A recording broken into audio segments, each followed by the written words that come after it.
Wapendwa, nawakaribisha siku ya leo kwenye channel yetu. Kwa majina ninaitwa Matata Olivier. Mimi ni mchungaji, mimi ni counselor wa ndoa, wa maisha, wa vijana, ya familia. Kama ni mara ya kwanza unaniona, ninakuombea Mungu akubariki na upokee ujumbe huu kwa amani na furaha. Leo ninataka kuzungumzia juu ya uzima wa milele. Katika Ukristo huwa tunasikia hii jina uzima wa milele. Kila mtu anataka kuishi uzima wa milele, na kila mtu anataka aishi maisha marefu. Na Yesu Kristo aliulizwa sana ili swali. Walimuuliza, tutafanyaje ili tuweze kuishi maisha ya milele? Ukweli nataka nikwambie, maisha yetu yanaanza katika kujua security ya fitiri ya kwetu, yani siku zetu zijao. Mtu wote ukimuuliza kwa leo, unamuuliza, je, unawazia kama ukifa leo utaenda wapi? Wala ukifa kesho utaenda wapi? Utapata majibu tofauti. Lakini siku ya leo ninahitaji tuongee juu ya hili swali, kwa sababu maisha yetu yanasimamia katika kujua swali hili ambao tunalizungumzia siku ya leo, uzima wa milele. Na uzima wa milele ni nini? Biblia nasema ya kwamba katika kitabu cha Yohana sura 3 mstari wa 16, ninasoma katika Biblia ya Kiswahili: kwa maana jinsi Mungu aliupenda ulimwengu hata akamtoa mwanawe wa pekee, ili kila mtu amwaminie asipotei, bali awe na uzima wa milele. Na tunasoma ya kwamba Yohana anasema ni kweli Mungu alikupenda wewe na mimi, akapenda ulimwengu. Hii jina ulimwengu sio dunia, kwa sababu kuna ingine tafsiri nasema kwa sababu Mungu ameipenda dunia. Mungu amependa ulimwengu. Ulimwengu unahusu watu ambaye aliyewaumba wewe na mimi. Na Biblia ikisema ya kwamba Mungu aliupenda ulimwengu akakuumba wewe na mimi, na akaamua kujitoa, akamtoa mwana wake wa pekee ambaye ni Yesu Kristo, ili kila atakayemwamini asipotei, bali awe na uzima wa milele. Ni kwamba leo ukiuliza wanadini wengi, ukiwauliza ya kwamba je, nitafanya kitu gani ili niwe na uzima wa milele, watakupatia mambo mengi sana. Wengine watakwambia ya kwamba ukisema ukuwe na uzima wa milele inabidi uwe unafanya hivi, 1, uwe unafanya 2, 3, 4, 5, 6. Lakini leo nakuletea habari njema ya kwamba kuwa na uzima wa milele ni hali tu moja, ni ya kumpokea Yesu Kristo kuwa Bwana na Mwokozi wako, na aweze kuyatawala maisha yako, kwa sababu Yesu ndio analeta mabadiliko ndani ya maisha yako. Unapompokea Yesu Kristo, Yohana anaandika katika sura ya 1 mstari wa 12 ya kwamba wote waliomwamini Yesu Kristo wakampokea, aliwapatia nguvu ya kufanyika kuwa watoto wa Mungu. Ni kwamba yote yanaanza katika sisi kumwamini Yesu Kristo. Na katika dini ya kwetu ya Kikristo, watu wengi wanaweza kujuazia kwamba huwa tunafanya vitu juu tuokolewe. Amna, tunaamini mtu ambaye Bwana amemtoa msalabani, ambaye ni mwana wake wa pekee Yesu Kristo, ili atakaye muamini yeyote. Akisema yeyote, yana namaanisha mtu yeyote ule, wa kila rangi, wa kila kabila. Ukimwamini tu Yesu Kristo unakuwa na uzima wa milele. Na ni kweli unaweza kujiuliza tu maswali, nasema mchungaji, hilo tu moja tu ndio ndaweza kulifanya ili niwe na uzima wa milele? Ndiyo mpendwa, hakuna ingine unahitaji kufanya isipokuwa kumwamini Yesu Kristo na kumfanya kuwa Mwokozi juu ya maisha yako, kwa sababu hiyo ndiyo ambaye inaleta uzima wa milele. Na uzima wa milele ni kwamba, natafuta nikuambia kwamba watu wote wataishi milele. Kila mtu ataishi milele. Lakini swali ni kwamba utaishi milele wapi? Kwa sababu baada ya mtu kufa ni kitu kimoja tu huwa kinafata, ni hukumu. Baada ya kufa umechagua tayari ukiwa mzima ni wapi unahitaji kwenda. Wamoja wataishi milele ndani ya ziwa la moto, wengine wataishi milele pamoja na Bwana paradiso, wala katika mji mpya na Yerusalemu mpya, ambao tunasema mbingu mpya na dunia mpya ambayo itakayoumbwa. Utaishi milele kule. Na tukifa, kifo hayamaanisha tumemaliza. Biblia nasema kwamba kifo ni katika tu uanzilishi wa yangine maisha, na ni wewe ndiye ambaye unakuwa na mamlaka ya kuchagua ni mahali wapi ambapo utaishi milele. Na kama leo sasa Mungu anakupatia nafasi ya kuchagua mwenyewe ni wapi ambapo utaishi milele, unaamua mwenyewe, kwa sababu neno la Mungu linatuambia gisi gani ya kuchagua uzima wa milele. Yesu anasema katika kitabu cha Yohana sura 10 ya kwamba nimekuja ili muwe na uzima na uzima tele. Na ile neno uzima tele ni quality life ambayo haitegemeani ya kwamba una hela wala una hela, uko masikini wala uko masikini. Lakini wewe unapompokea Yesu Kristo, kuna maisha mapya ambayo yanaingia ndani ya maisha yako. Kuna maisha mapya ambayo unaanza kuyaishi ambayo ni mazuri, maisha ya furaha na ya kumfurahisha Mungu.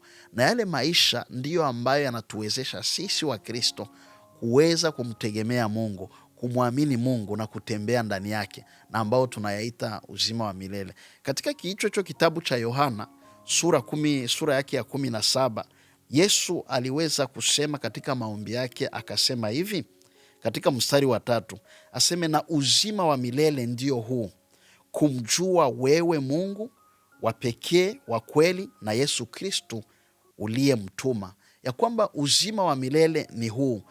Watu wengi wanajiwazia kwamba wanapookoka wanachunga wataenda kuishi uzima wa milele baadaye. Hapana, uzima wa milele unaanza ni hapa sasa hivi. Unapompokea Yesu Kristo kuwa Bwana na Mwokozi, unaanza kuishi uzima wa milele. Na ndio maana hapo anasema na uzima wa milele njoo huyu, kumjua Bwana Mungu wa pekee na kumjua Yesu Kristo aliyemtuma. Lile neno kumjua ni neno ndani ya Biblia. Ukilisoma katika kitabu cha Mwanzo, linasema ya kwamba Adamu akamjua Hawa na wakazaa mtoto. Ya kwamba inamaanisha mtu akisema ninamjua Mungu, inamaanisha ya kwamba umeingia katika ushirika na uhusiano pamoja na Mungu. Kwa sababu kuna watu wengi wanajiwazia kwamba Ukristo ni kwenda kwa maombi, kwenda kanisani na kufanya vitu kadhaa. Lakini nataka nikwambie Ukristo ni lifestyle, ni maisha ambao unayaishi kila siku pamoja na Mungu, pamoja na Yesu akiyatawala maisha yako. Na ndio maana uzima wa milele unaanza wakati wewe unampokea Yesu Kristo na unamwanza kujifunza na kuwa na uhusiano mzuri na Mungu. Ni relationship kama vile ya bibi na bwana wanapoishi pamoja, wanaanza kujuana. Inafika wakati hata sauti ya mke wako unaijua, ya kwamba hata kama haujamuona ambaye anasema, ukisikia tu anasema, unafikiri unasema ule ni mke wangu anasema. Kwa sababu kuna watu wengi wao wananiuliza, unasikiaga hii sauti ya Mungu, unajuaga kama hii ni sauti ya Mungu? Na mimi nasemaga, ukishaishi na mtu miaka mingi mnajuana, mara nyingi huwa unafikaga unamtambua na kumjua. Hauhitaji kumuona ujue ya kwamba yeye ndio mwenyewe anasema. Na mpendwa, ninatafuta kukutia moyo ya kwamba maisha yetu sisi wanadamu yanaanza wakati tunampokea Yesu Kristo kuwa Bwana na Mwokozi. Na hapo tunaanza kuyaishi maisha ya uzima wa milele. Kwa sababu uzima wa milele haiko kuishi miaka mingi tu, lakini ni maisha ambayo unayaanza, ambayo yamejaa utu wa Mungu, yamejaa furaha ya Bwana, na unaongozwa na Roho ya Mungu mwenyewe. Na ndio maana Yohana anasema ya kwamba Yesu akasema uzima wa milele ni huu, kumjua Mungu na kumjua Yesu Kristo aliyemtuma. Yaani inamaanisha ya kwamba maisha yetu yote ya Kikristo tunajifunza katika kumjua Mungu ni nani, na kuendelea kutembelea sheria zake na kuendelea kuyafanya mapenzi yake. Na tusisahau ya kwamba yeye anatuahidi ya kwamba wakati tunampokea atakuja na Roho Mtakatifu ataishi ndani yetu, na Mungu anatuongoza sisi watoto wake kupitia Roho wake Mtakatifu. Na tukiwa na uzima wa milele unatuongoza katika vitu vingi sana. Uzima wa milele unatuongoza tuishi vizuri ndani ya ndoa zetu. Uzima wa milele unatuongoza tuishi vizuri pamoja na jamii, tuishi vizuri na watoto wetu, na zaidi ya yote tuishi maisha ya kumfurahisha Mungu. Na haitakuwa tu mahali hapa, kwa sababu uzima wa milele unatufanya tuwe na mafanikio na tuishi pia na afya nzuri.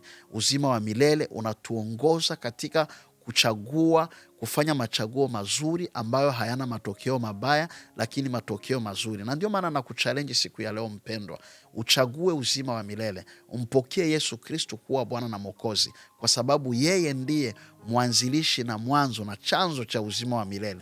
Ninakurudilia nyuma ya kwamba imeandikwa ya kwamba kila atakayempokea asipotei, bali awe na uzima wa milele. kwamba maisha yetu yanahusu kumwamini Yesu Kristo, na gisi tunaendelea kumwamini ndani ya maisha yetu, tunaendelea kumjua na maisha yetu yanaendelea kubadilika.